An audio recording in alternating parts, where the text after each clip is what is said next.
Где еще можно переместиться из средневековья в современность, из фэнтези в романы, из Китая в Рим, если не на акции «Библионочь»?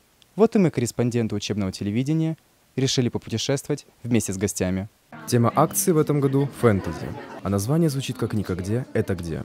В программу «Библионочи» вошли лекции, мастер-классы, игры, квест и просмотр анимационных фильмов. А открыло мероприятие выступление регги-бенда «Джоби Гуд».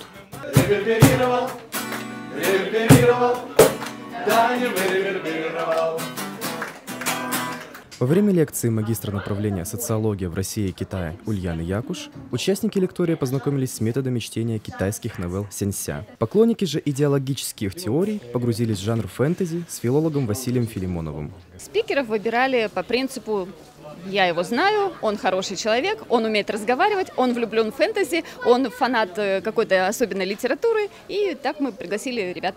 Параллельно с лекторием на «Библионочи» работали две творческие площадки. Первая по изготовлению любимых персонажей кино и мультфильмов из бумаги без клея или деревянных значков единорогов. Вторая по лоскутной графике и рисованию фантастических животных в местах их обитания. Почему интересуюсь фэнтези?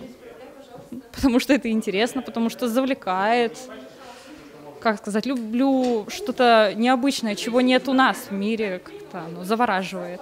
По словам организаторов, акция прошла успешно, и уже сейчас они смело заявляют о проведении 12-й по счету «Библионочи» в следующем году. Егор Никишин, Софья Мальцева, учебное телевидение СГУ.